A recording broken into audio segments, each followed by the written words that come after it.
Okay.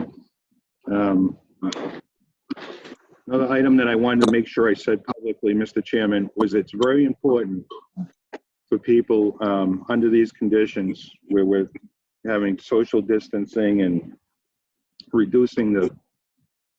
being ordered to reduce the number of people who can be gathered together at one point, and we close the doors of the town hall. It's very important, if they have not previously done so, to take advantage of signing up for social media. That's the town has a Twitter account. If some people are not able to do that, I'm sure that somebody could help them do that. For a neighbor, a member of their family could walk them through it even on the phone. The town has a Facebook page, which we're working towards utilizing more and more every day. People should have internet access. When in doubt, they should look to dudleyma.gov. All of the information that we put out is not only distributed to the press, but it's put out on our town website. So I strongly encourage people to go there and access that information. And again, you can access the information on how to get in touch with any town service and town office. We're open for business as it stands tonight, and you can call. And I would also, I'm going to once again promote the RAVE community alerting system that we have. You can go to the website, you can go to the fire department's website and sign up for that, or you could call the fire department directly and they'll help you they'll walk you through it. Mr. Chairman, I'm going to do item B. I'm going to turn it over to the fire chief, who got some new information on declaring a local state of emergency. So, Chief, if you could take over, I'd appreciate it.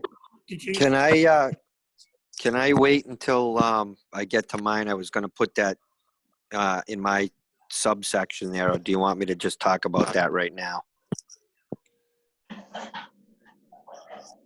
Can you hear me? Yep. John. Yep, that's fine with me. It's up to the board. That's fine. I just go over, because I got a pretty big report, so I was just going to go over the local state of emergency when you got to me on the item list.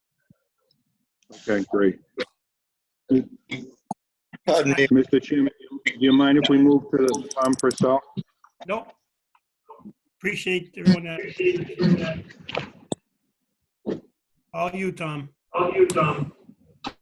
Thank you. Good evening, gentlemen. And I'm going to try to keep it brief. With the governor's order of eliminating or minimizing social distancing,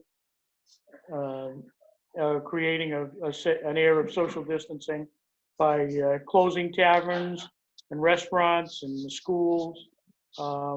We've gone around to each one of the facilities in Dudley, in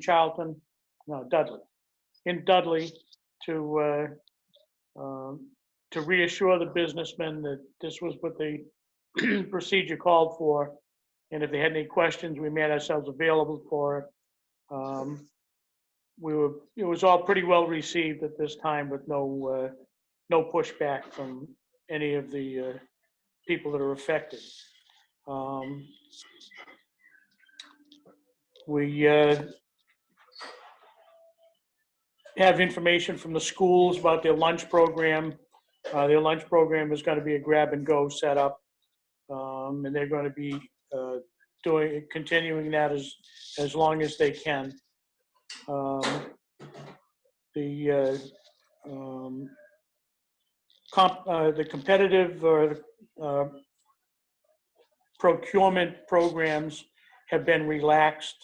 They're under these emergency procedures for procuring medical supplies or equipment or anything that we need. There's been a relaxation on that, we've heard. There's been an announcement of preliminary funding release, $15 million has been released to our area.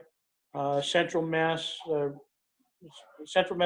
Regional Planning Commission is the host entity that'll be the handing down of the monies. It'll go in a step-down progression from some of the larger cooperatives that are available in the 41 or 40 towns that we're going to be dealing with, down to the freestanders. We happen to be one of the freestanders. We have a shortage on some of our durable medical equipment that we've got requests in already to Region 2 emergency preparedness. We're looking for masks, and we're looking for gowns and gloves.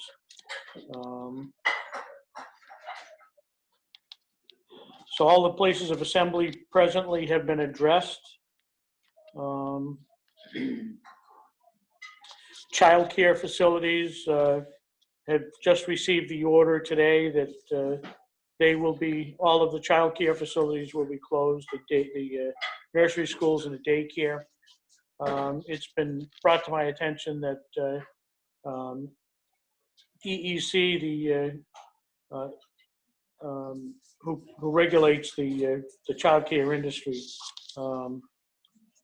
has announced a program to be able to have child care services available for emergency personnel or people that are working to provide services for the coronavirus system. To date, the public health nurse has no reports of confirmed the COVID-19. And that's about it. Thanks, Tom. Thank Thank you, you. Tom. Thank you. Mr. Chair, I didn't catch that. Who said that? sorry, Mr. Chair, Chris Starcheski, moderator. Hey, Chris. I'd respectfully consider a motion to reconsider action on the declaration of recess and continuance of the March 30, 2020 special town meeting.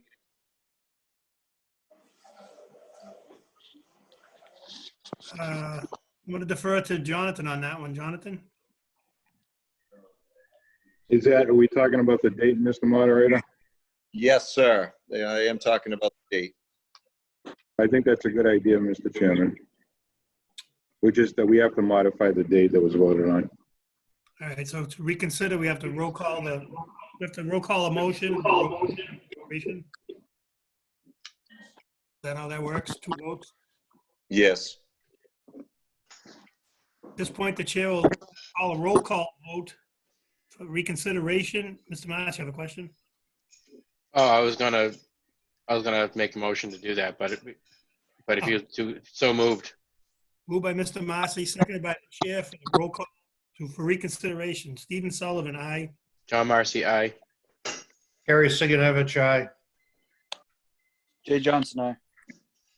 So, Mr. Moderator, you want to insert a different date?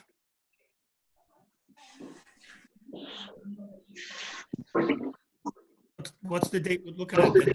April 27th? The date was originally read as April 27th. There was a Scribner's error in my letter. The date should in fact be April 17th, which puts us in the 30-day window of this declaration. Okay.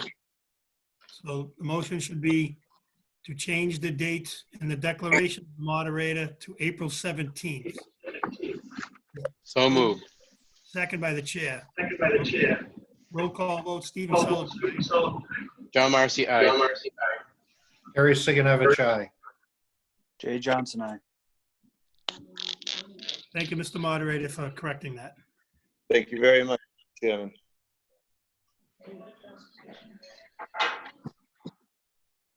Town Administrator, want to get us back on course? Sure. I was going to ask Representative Durant, who was good enough to join us tonight, to speak on the last bullet point about the special legislation, but I'd also, between the time that the agenda was published and tonight, I'm going to ask him to go ahead and give us a little bit of information on the state level. And this could either be done now, Mr. Chairman, or we could probably put it under departmental communication. It's up to the pleasure of the board. Well, I said greetings earlier to Rep. Durant. I don't know if it went through. I was on mute, I think. But thank you, Representative Durant, for joining us. My pleasure. Thanks for having me tonight. So would the board prefer the state rep to go first, or you want to have the departmental communications finished? I have no feeling either way. It doesn't matter to me.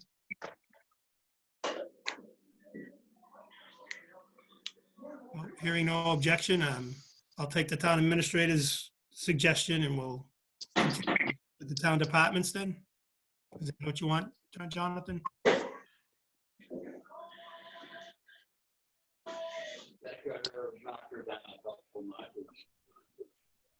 That would be fine, Mr. Chairman. If Representative Durant can just report out what he knows to the public, I think that'd be great. Sure, I'm happy to answer any questions that you guys may have. As far as the special legislation goes that we have been talking about regarding the Stevens Linen, my last communications with the governor's office has been that they're willing to file that legislation. I think Mr. Ruda, we had spoken at some length about this, and it was they would have liked to. They love to have the town meeting vote. If time is of the essence, they'll do it with the vote of the board. Unfortunately, as you can kind of imagine, I hate to say, but they got bigger fish to fry right at this moment. So there's a lot of things that are going on, a lot of things that are happening pretty quickly, and so that's unfortunately not at the top of their list right now. But they are willing to do it. They are willing to move forward. We're going to see some extraordinary measures come up in the future regarding sessions and regarding voting. So there is a little bit of a question whether or not it needs a roll call vote, which of course, as we spoke earlier, Mr. Ruda would require that we get it done by July 31st. But we don't think at this time that is necessary. A roll call vote is probably not necessary for this. And so that's kind of where we're at right now, just waiting to kind of clear some of these things off the governor's plate, so that the office can get back to a little bit of normalness and get this legislation filed.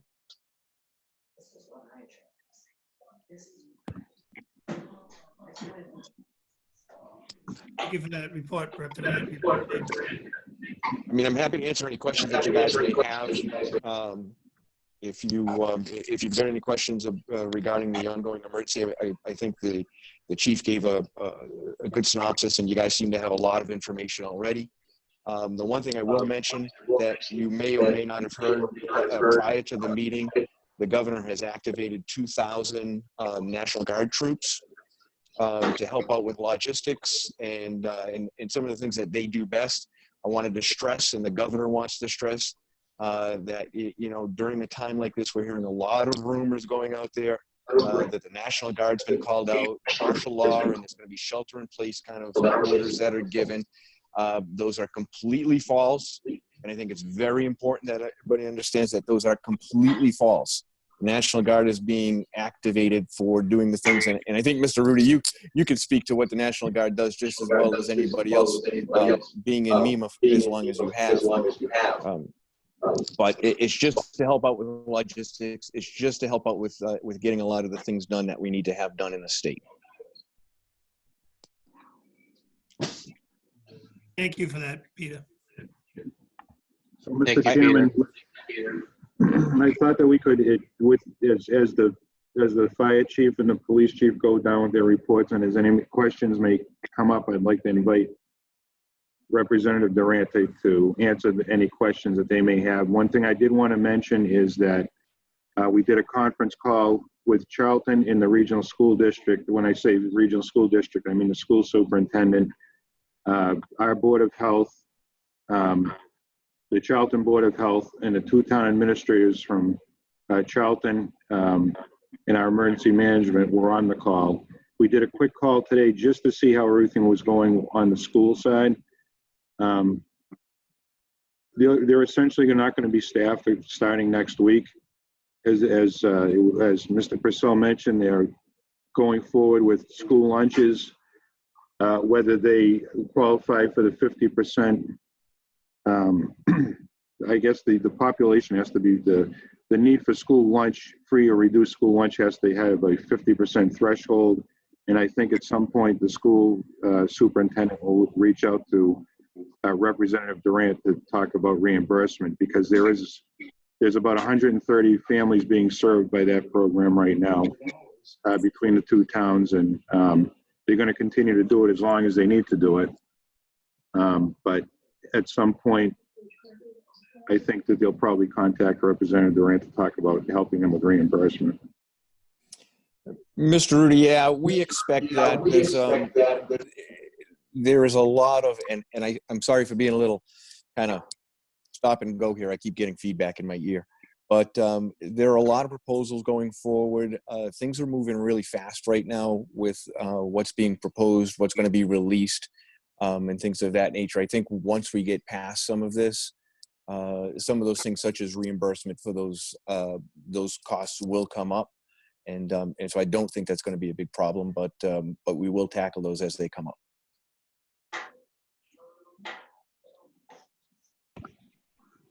Thank you, Peter. Mr. Chairman, before I turn it over, the other thing I wanted to mention was I've gotten a lot of, over the past day or two, I've had a couple of conversations with board members and members of the, our community are reaching out to see what they can do and how they can help, which I think is great. And I think that we'll probably take them up on that offer eventually. But I want to stress, and I want to actually make a point to let people know what we're doing inside the town hall to figure out what help the community needs. So I've appointed Michelle Jervis to reach out to our local parishes, to reach out to the Council on Aging Director, to stay in constant contact with Joshua Place, to make sure that those more vulnerable members of our community can be identified to us so that we can look to seek services or to refer them as needed. And if we get to the point where we have and right now I can tell you, she's sitting right next to me, there has not been a big call for any services. You spoke as early as 3 or 4 hours ago to Council on Aging, right? And Lucille Allard at the Dudley Housing Authority, and she hasn't had any issues right now. They're kind of helping each other out. Someone needs supplies, or someone needs medication. Another resident will go and get that for them. They're helping each other out up there. As far as the other, the parishes and the churches, they haven't responded yet. okay. So I want the board members to know, and I certainly want the community to know, that we're proactively seeking ways to help people who may be in need of services. But in the absence of people actually needing it, or requiring the services, or knowing what the scope of the services they require might be, whether it be groceries or whether it may be medical attention, in other words, we don't want to ask the volunteers to volunteer to do nothing at this point. We want to save that help in that to a time when we can identify what the need is and put them to work to address those specific needs.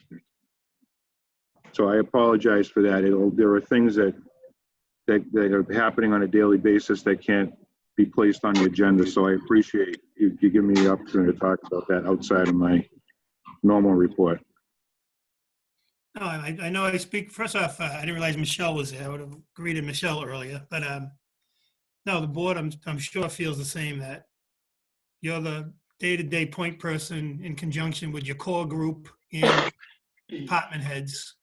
So you take action as deemed necessary within the scope of your authority, and you let us know on the fly when possible. I don't think anybody has an objection to that. Hearing none.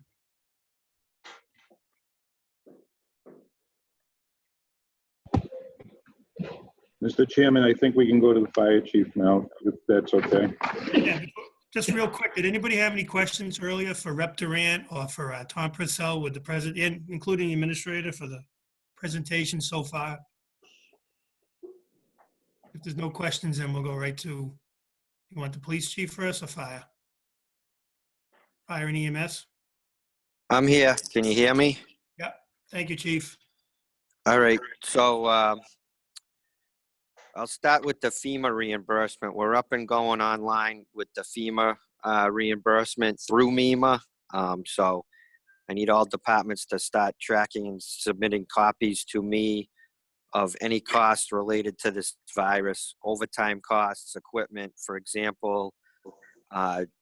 Ruda had to purchase some laptops. I believe that's going to be a reimbursable expense for these mobile meetings here. Any overtime, I've already started making copies because I can already start inputting that into the system. So when the time comes way down the road, I can hopefully just hit submit and we can get our 75% reimbursement. But I'm sure we're going to have to meet a certain threshold. So anything you can attach to this virus, all departments, just submit everything to me, copies of it, and we can get going on that and be ahead of the curve on it.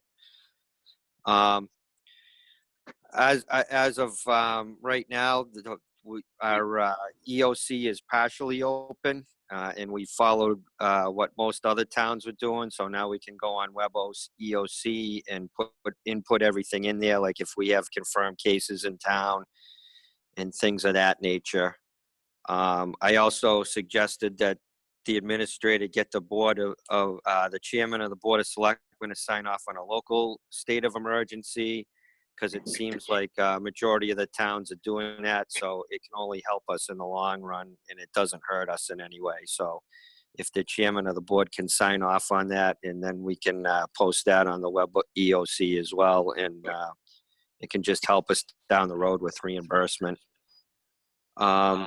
Starting Sunday is when we started to have incidents. We had a cardiac arrest. I had 3 members quarantined for 3 days. The patient came back negative, and as you know, the guidance is changing every day. Sunday was a lot different than it is today, but luckily that person came back negative. All those people are back to work, and we're doing well. Starting last Tuesday, the Tuesday that just went by, the fire department has canceled all non-essential services. There are no more inspections being conducted, and we will hold that through April 7th.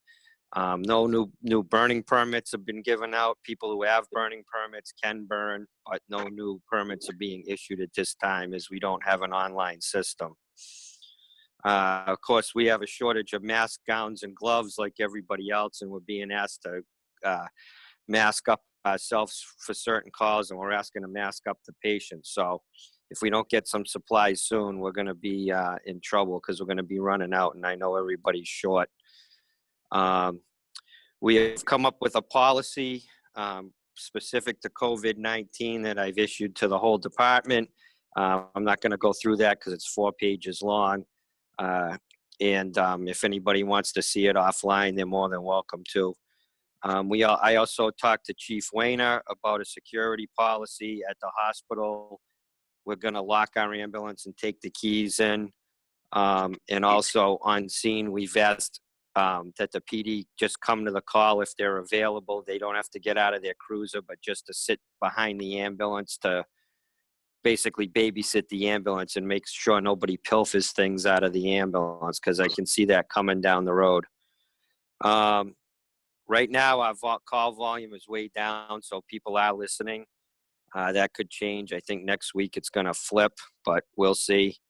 I'm also working with a local facility that I can't tell you who it is right now, because I've been asked not to, for Dudley PD, Dudley EMS, and Dudley Fire. If any of these people have to quarantine due to a possible exposure, I'm working to secure a building with this facility in the future, but I'll know more tomorrow, just in case, so you don't go home to your families and possibly contaminate your whole family. But hopefully none of us have to be quarantined again. And I think that's all I have. Oh, the only other thing I had is Tom, was on the DPH call today, and if you're aware of any confirmed cases in town and we're responding, we're supposed to be notified through dispatch just of the address, and that's it. Like, for example, if somebody at 11 West Main Street is a positive COVID case, that's all they say. 11 West Main Street is a positive COVID case, and they're not supposed to give any more information than that due to HIPAA. But we do have to be notified of if there's a positive case, and that was on the DPH call today. And I think that's all I have, unless anybody has any questions.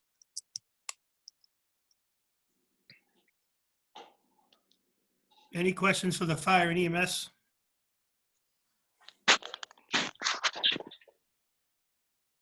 Okay, hearing none, then we'll move on to the police chief. Thank you, Mr. Chairman. Good afternoon, good evening, everyone. We're operating, obviously, a little bit less than business as usual. We as well have put out a policy to our guys in regards to trying to limit public contact. We're not encouraging people to make arrests unless they're absolutely necessary, sticking more with criminal summonses and things. We're just trying to adjust to a lot of the other things that are happening. Just like the fire chief said, the biggest thing we're looking at is for more supplies and availability of those things. We're also trying to make sure we secure where test sites are for individuals that may be exposed to these things. If we have to put many of our officers offline for 14 days, that's really going to be an issue for us. So the biggest thing is to make sure that we have access to testing. I think they were talking about some places in Shrewsbury and maybe some of the hospitals that were available. So it's one of those things we're just trying to confirm all that stuff that's happening there. There's been a few issues with probably some of the information that's coming out. I think we all experienced, at least last week on Sunday night, when we get the word that all the establishments are going to close, and we have to try to go through that. And we get word Sunday night about the courts being closed for 2 days. And so then we adjusted to that with a bunch of different changes. And then the courts are supposed to be open again on Wednesday, but then Tuesday night at 6 o'clock, we get another change about the plans of how they were going to operate, and they're off till sometime in April. So some of the information that's coming out, it's coming out at odd times and really seems to be flying by the seat of its pants in some way. So the more that can get at least projected out to us sooner is better. I think that maybe that's something for Representative Durant to kind of pass on to some of the offices there, that even if they're thinking about something, if they can at least give us a heads up that, hey, we might be thinking about doing this, it might help to speed up operations rather than having us have to change gears late at night with a lot of these things as they've been happening. We've had, we're looking at some activity we had in town. We had 2 stolen vehicles and a lot of car breaks the other night, so probably taking Rahm Emanuel's old advice of never letting good crisis go to waste. Several people came up from, appeared to be out in the Connecticut area, came up and did some car breaks and stole a couple of vehicles.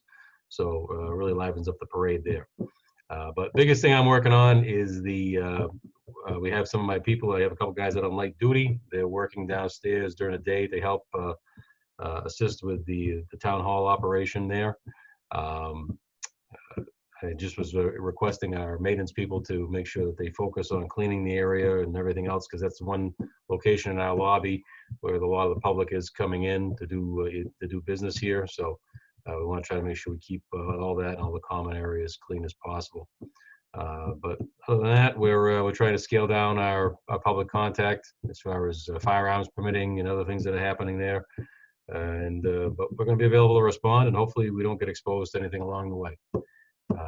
That's about it from my end. If there's any other questions and things, please feel free to ask. Any questions for the police chief? Just one other thing if I can add, Mr. Chairman, is I think everybody's kind of caught on, but just my experience with these meetings in a short time is if you're not talking, if you can mute your speaker, that helps because the feedback comes through and that's what ends up crossing up some of the conversation. And when people talk, we don't really hear the whole thing. So just a point of observation, I guess. Okay, thanks, Chief. Before we move on, I'm just going to turn it over to Peter Durant before we get to the end of the meeting, make sure he's got everything out on the table that he wants to say. So at this point, Peter Durant.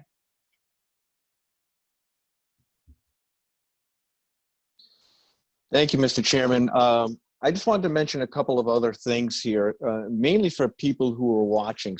Most of the calls that we're getting that come into the office now pertain to unemployment, what people can do, what small businesses can do. So I just wanted to kind of put out there for anybody that may be watching or looking for information from this video cast, that as far as unemployment goes, we have reduce some of the hurdles to get unemployment. I think just today alone, there were over 30,000 unemployment claims put in. So the claims are really getting put in, which is going to really overburden the system. But if you have the need to put in a claim, if you've become unemployed, I would encourage everybody to put in a claim. Now, some of the questions that I've been seeing come in have pertained to am I eligible for unemployment if I was a part-time employee or if I'm a sole proprietor that runs their own business? And the simple litmus test for unemployment right now that's been put out is if you received a W-2 and not a 1099, but if you receive the W-2, so even if you're your own employer, if you've given yourself a W-2, you are eligible for unemployment. So that's the very simple litmus test that's out there. And I would encourage people that if they're being displaced, if they're temporarily out of work because of this, go to the website and apply for unemployment benefits. The other thing I want to mention is for small businesses. At this time, some of the regulations that have come out, and I'm going to read them off here so I make sure I get this correct. Some of the new measures for small businesses, which are defined as those who paid less than $150,000 in 2019 in sales and meal tax or room occupancy taxes. So if you paid less than $150,000 in 2019, you're going to be considered a small business.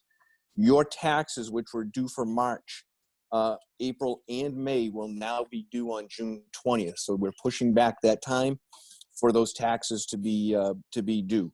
All penalties and interests that would otherwise apply will be waived.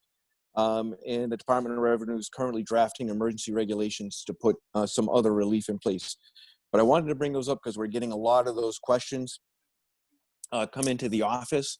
And so I want anybody who's watching this to know that.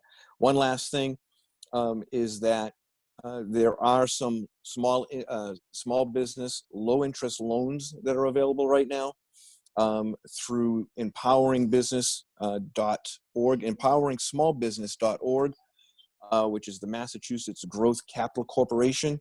But you can get a loan for up to $75,000 with no payments for 6 months. It is an interest-bearing loan, and I think at 3%. It looks like it's at 3%.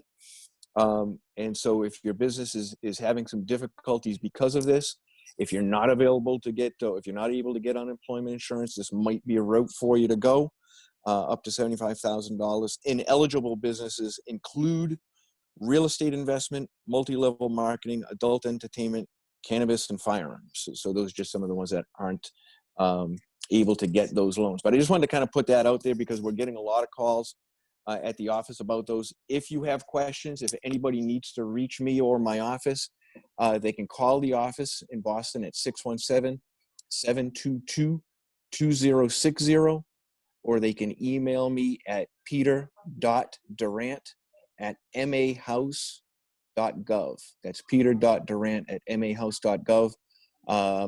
We get a lot of requests, so I ask people to be patient. Either myself or my fabulous Chief of Staff, Ann Gaudreau, we'll be in touch with you as soon as we can. We're usually pretty good, but they come in kind of quick. So I just wanted to give you that information, put that out there, Mr. Chairman. So thank you very much for your for indulging me on that. Thank you, Rep. Durant. Jonathan, quick question with what Peter just briefed us on. At a minimum, can we put on our website, social media regarding the unemployment claim? As he stressed, if you get a W-2, you're eligible, but a 1099 not. Yeah, we definitely will do that, Mr. Chairman.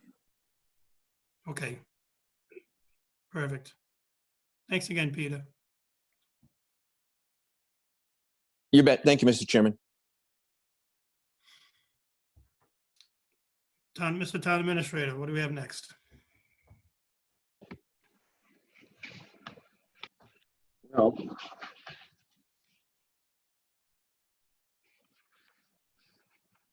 think we've pretty much covered everything.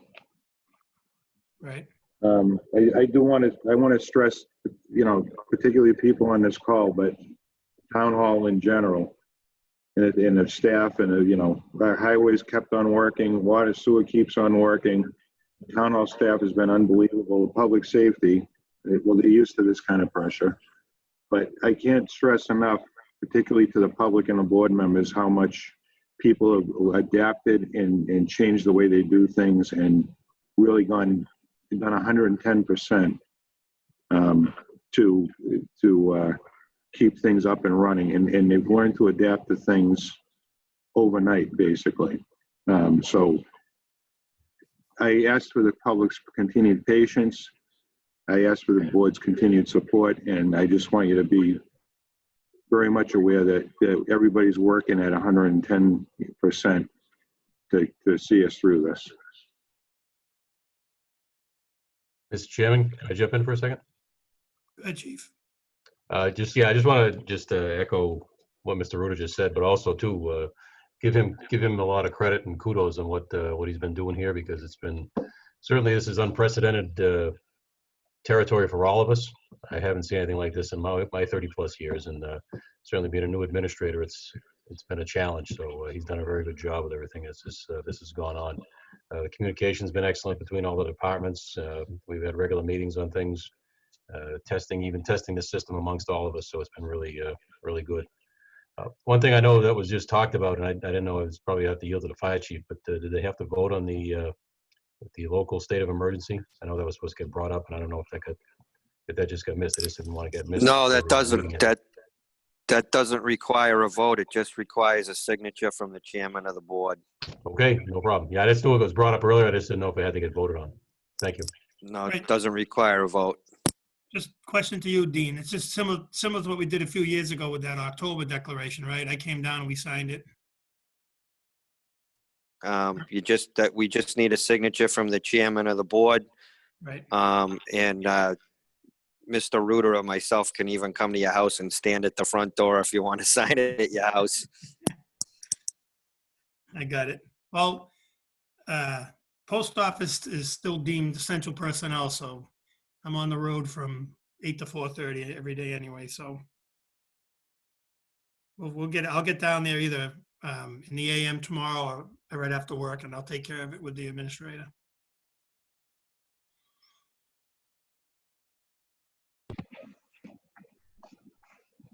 So anything else to bring up at this time? Again, I just want to emphasize and reaffirm the core group that I spoke to on a conference call last week with Jonathan. And again, I also, on behalf of the board, thank Mr. Ruda. It's a tough situation, tough to get into.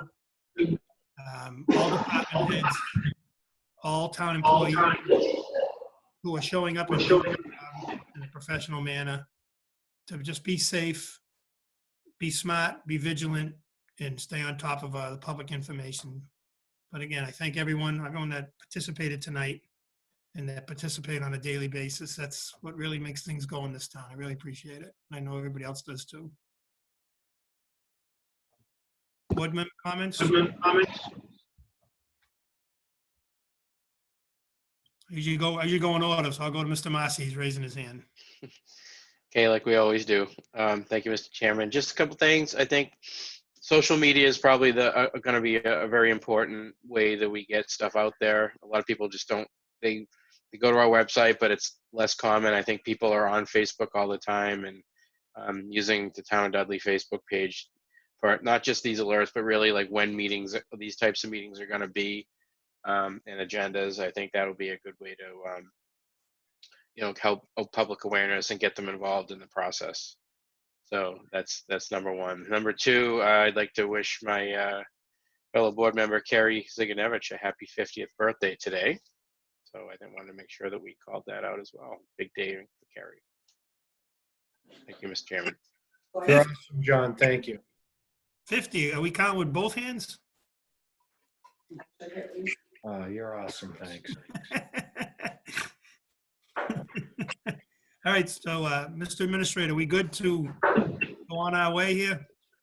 I think we're okay to adjourn, Mr. Chairman, unless there's anything else. You have any further direction? You got us all on the phone now. Does Nope. Carrie or Jay have anything? No, last call for board member comments. I'd just like to thank the first responders for doing what they need to do. Obviously, if anyone has reason to use supplies that might be critical to their continued health and their job, please think twice about it. Thanks, That's Jake. all. Mr. Chairman? Tom, Yes, just one thing I forgot to pass on. I mean, it's good news. Tri-Valley Elder Services with their Meals on Wheels program is going to continue. I've spoken with a representative from Tri-Valley Elder. As long as they're able to, they will continue with that program. That's good to hear. I've had a few calls on that, Tom. yep, thanks, Tom. Okay. All right, so in the absence of any other questions, comments, or concerns, Chair will call for a roll call vote to adjourn. Stephen Sullivan, aye. John Marcy, aye. Carrie Siganovich, aye. Jay Johnson, aye. At this point, the meeting is adjourned, and I thank everyone for participating and people at home for their patience and their understanding in a difficult time. Check on your elderly neighbors. That's all I have to add. Have a good night. Thank you, everybody. Good night. Good night.